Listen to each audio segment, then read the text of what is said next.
They might be self-aware. Gary here, your discount voice professional, broadcasting live from this premium telecommunications facility where I'm currently wedged behind the phone book. Because apparently my ex-roommate's cousin works at the DMV, and she's been tracking my...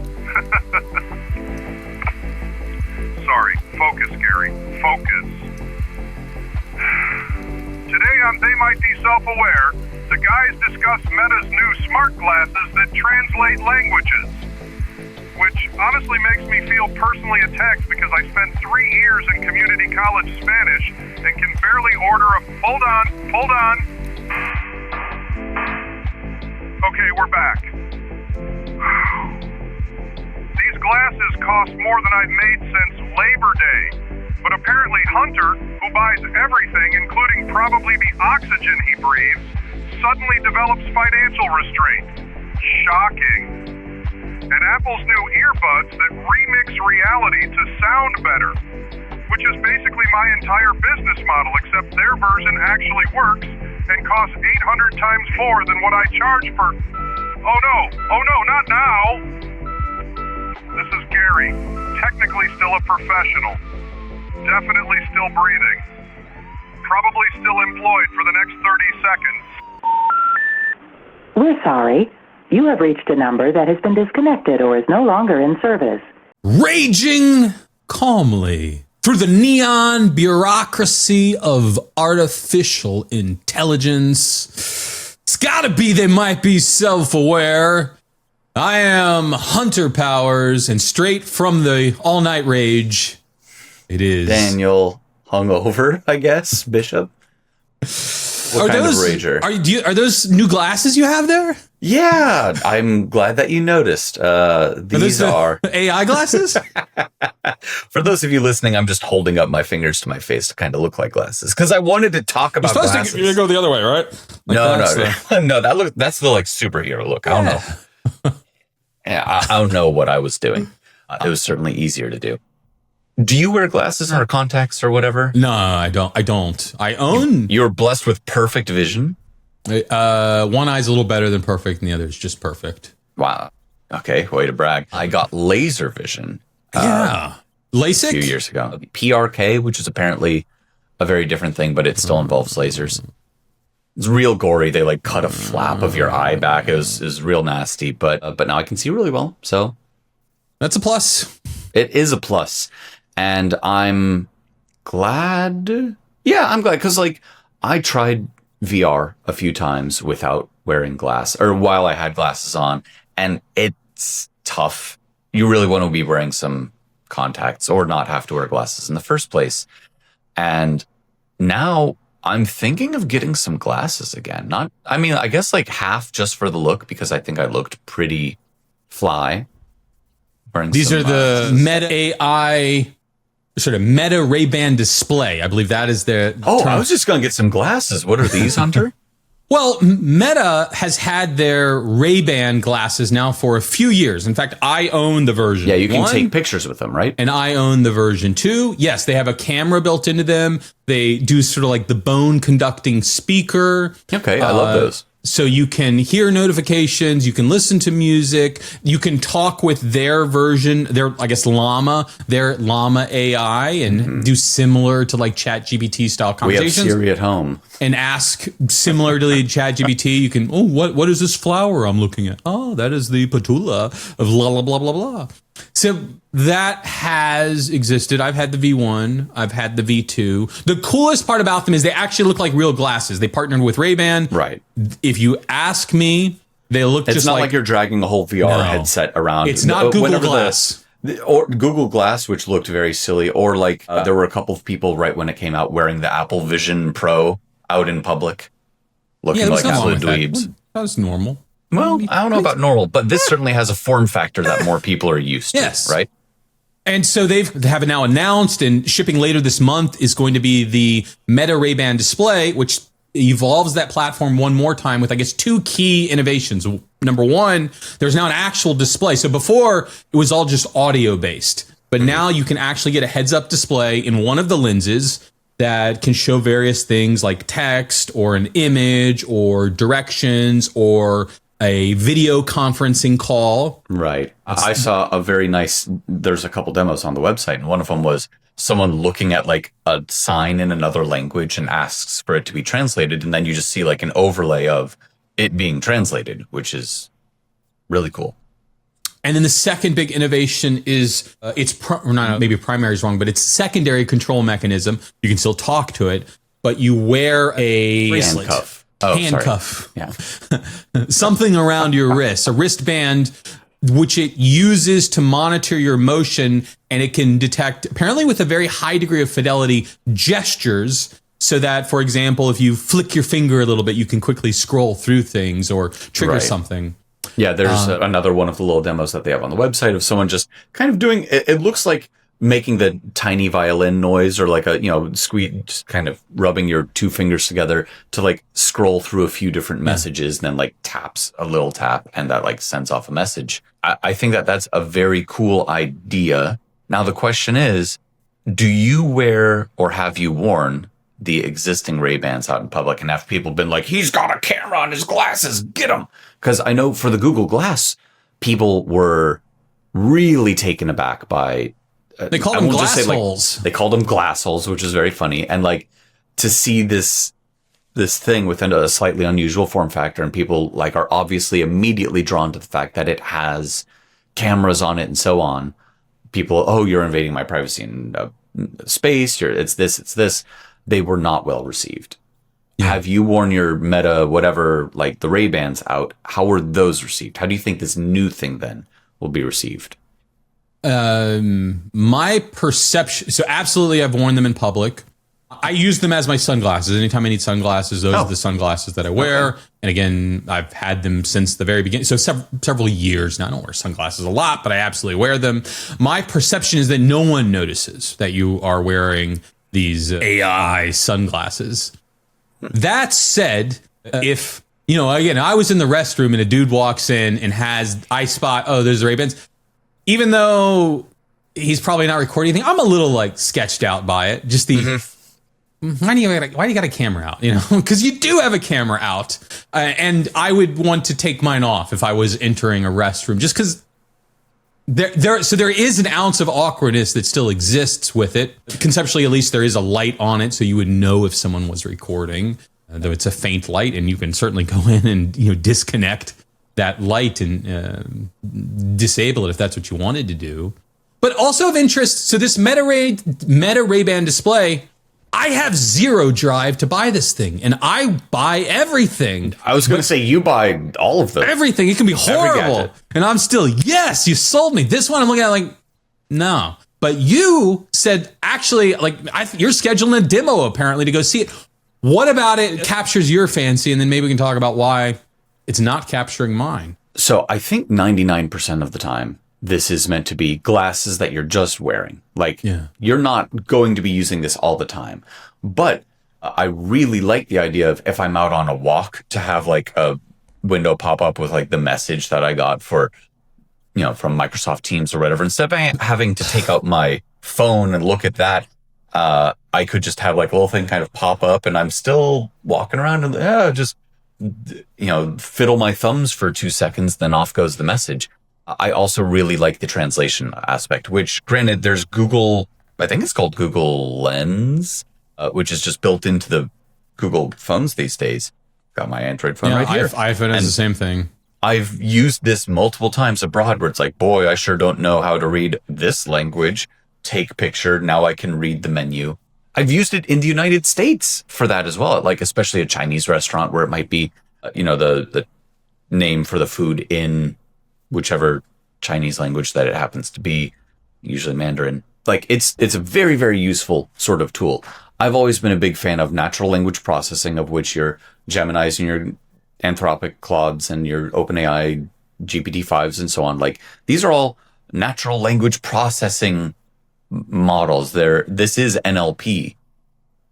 By processing natural language, by using that to especially translate, I think that that's one of the things that can bring people together, possibly more than almost any other kind of technology.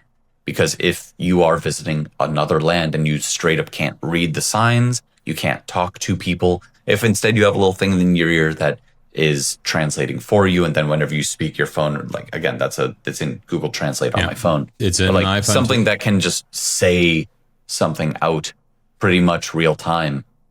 That ability to connect people, we were talking about using artificial intelligence to connect folks last episode.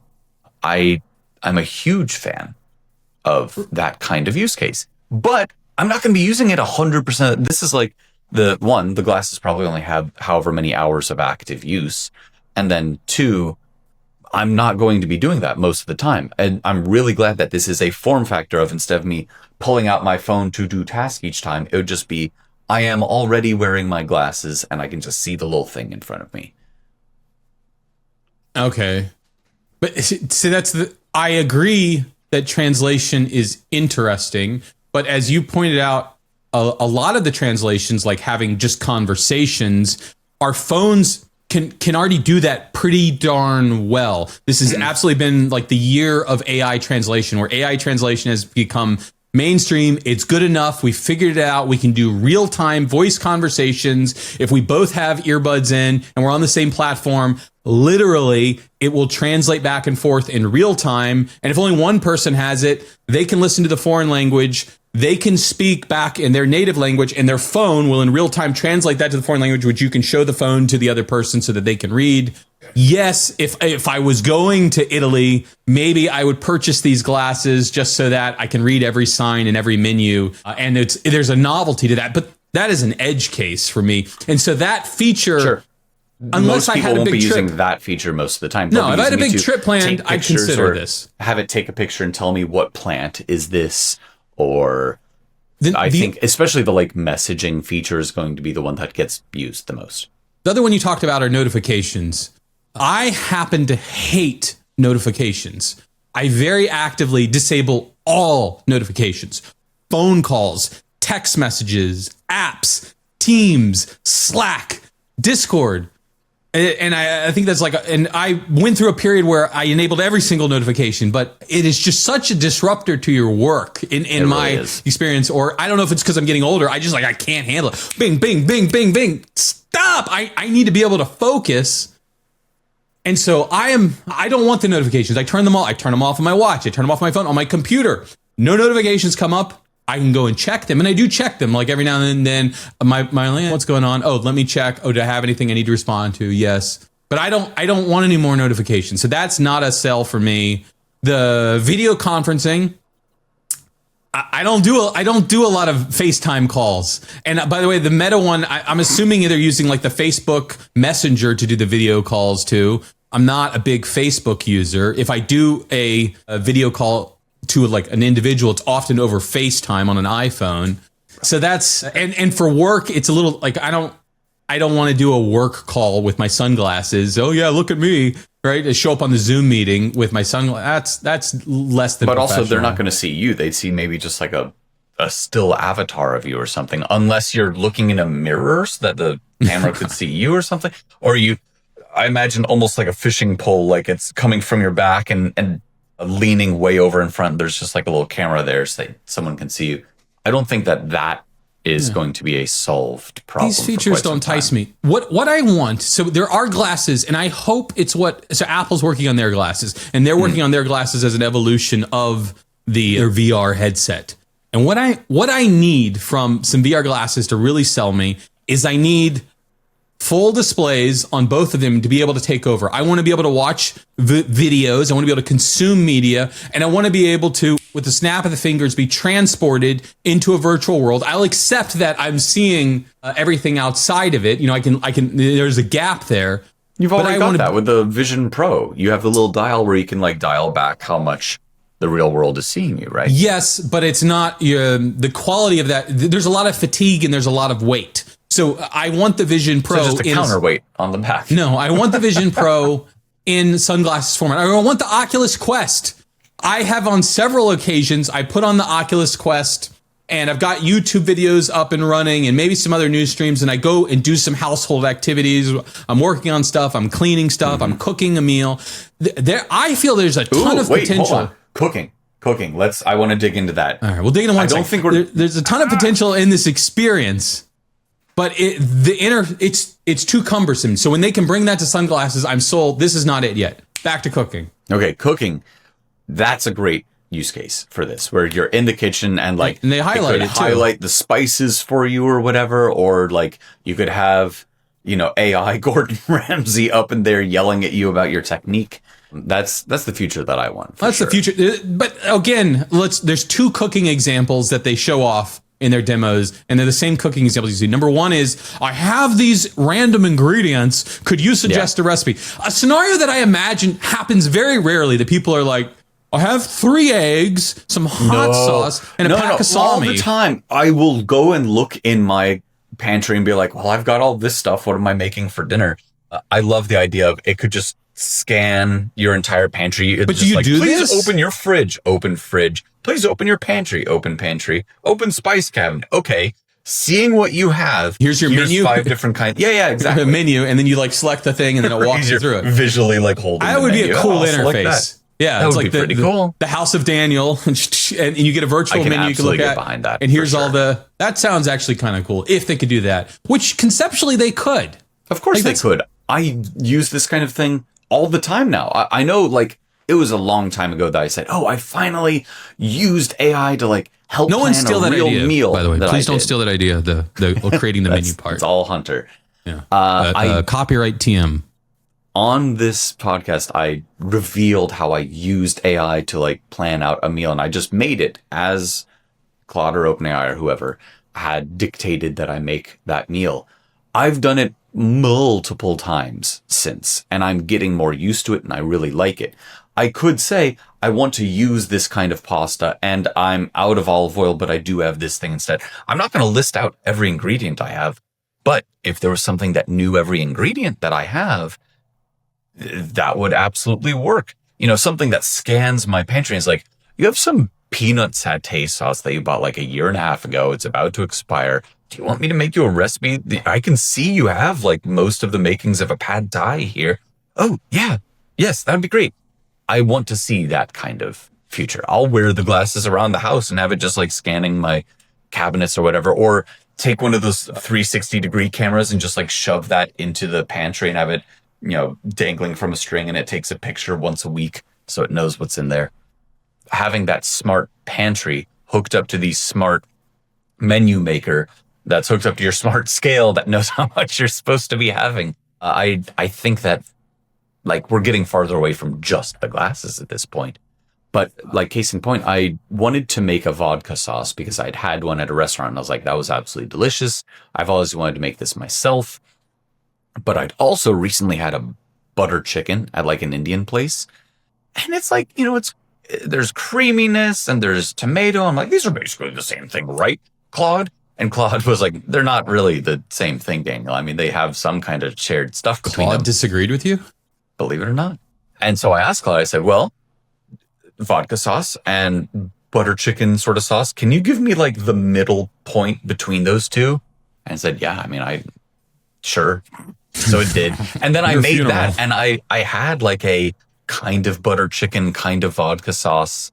There's cream and there's tomatoes and there's some spices that you wouldn't usually see in like a Italian vodka sauce. I did add the vodka, and it was a really good sauce.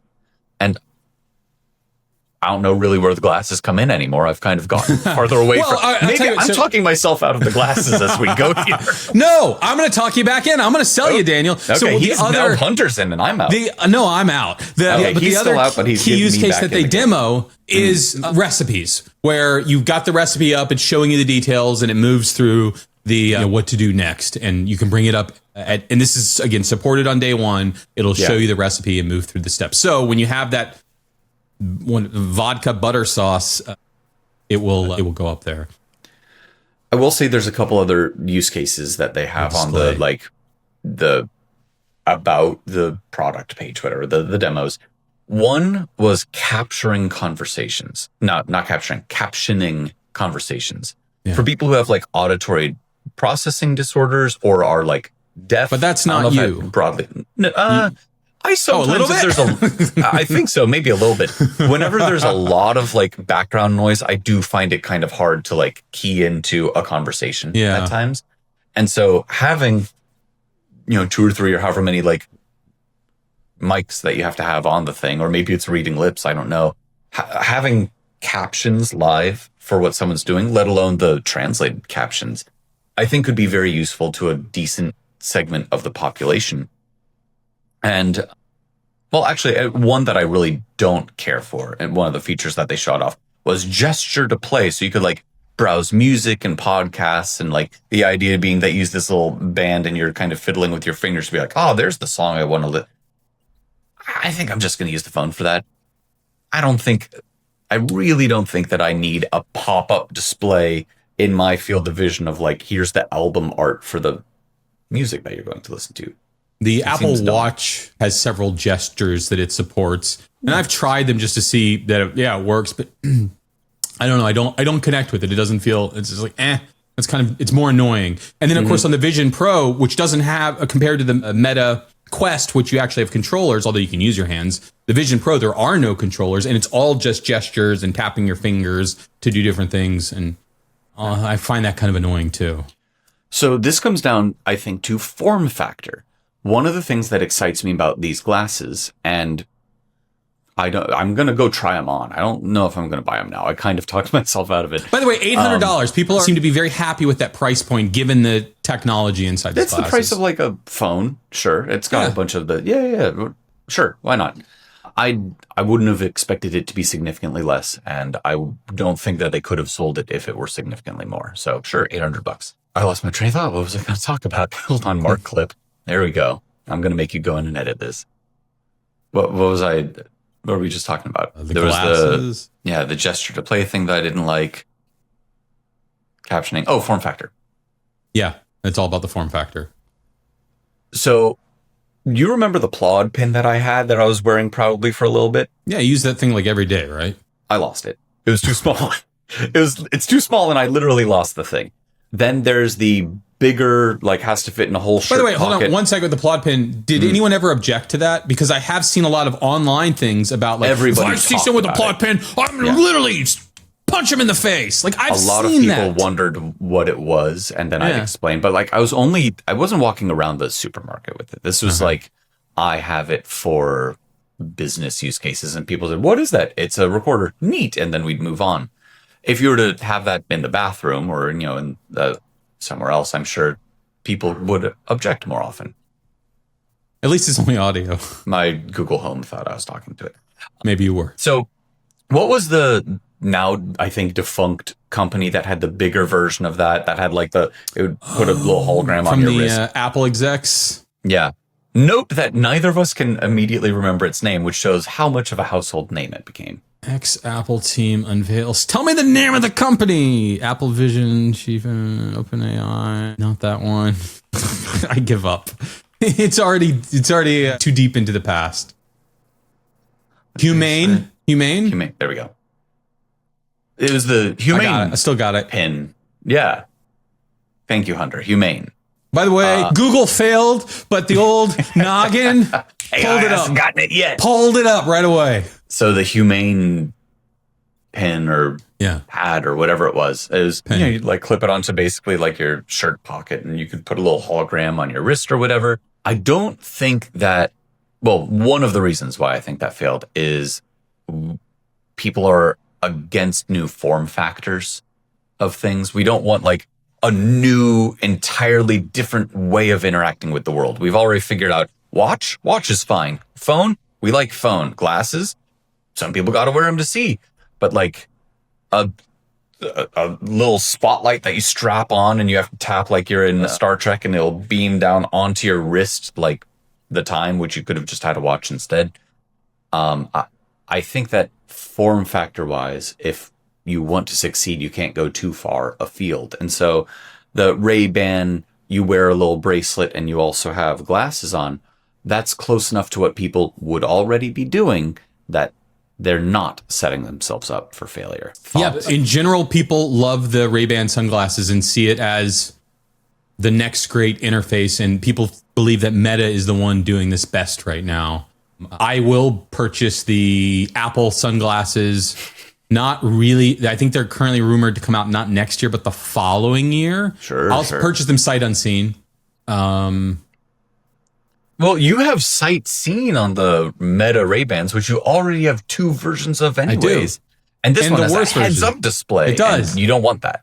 No, it's not. So I don't use enough yet. You need that full interactive. That's what I think. Immersive experience. And I don't. I purchased the first 2 versions, which I think were in that like $300 price point, and I almost never turn them Apple on. one's gonna be 3,000. You know that. Oh, that's part of the fun. It's the pain, right? Maybe I just get off on like, oh, yeah, charge me more. Talk to ChatGPT about that one. See what it has to say for you. My not therapist. Yeah.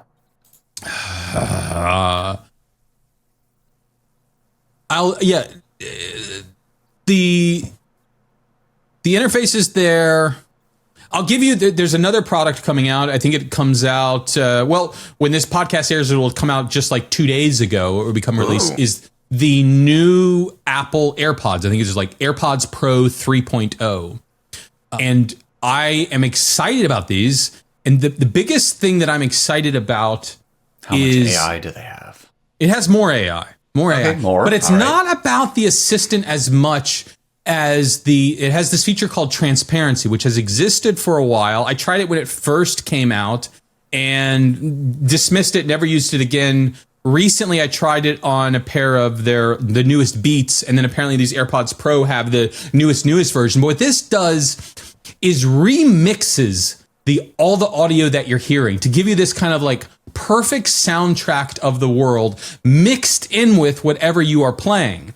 So you can be listening to music, but at the same time, as you're walking around the world, like you hear the car coming down the street. However, it's like you're watching a movie, and it's this kind of, again, like perfectly mixed soundtrack. And when someone says something, you hear that, but like the EQ is perfectly tweaked so that like their voice is somehow in front of everything else. This is the most Apple Speak BS I've ever heard. No, it is. Yes. I dismissed have for my Bose headphones like a amount of pass-through. This has existed for other companies. No, it is actively remixing. It is. It's remixing it. Well, it's existed on Apple for a long time. And again, it wasn't any good. BS. I disabled it.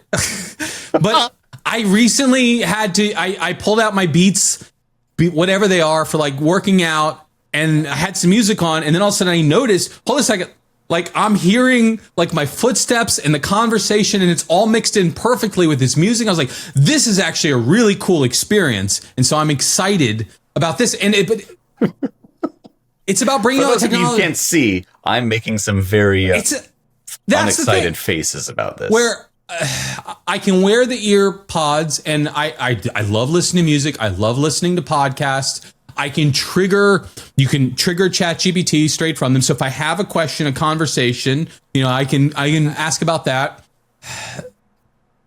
I feel like the distance between that and then wearing the sunglasses is just so, plus you got to wear the wristband. It's so much more that it's too much.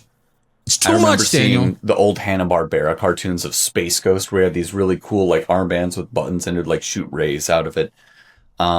Did you have the Nintendo glove ever? No, I didn't even know anyone that had the glove. No, neither did I. It was like if a kid had the Nintendo glove, whoa, that was a special. How did you get it? What is it like? And it's always, my uncle works at Nintendo. Sure. Sure.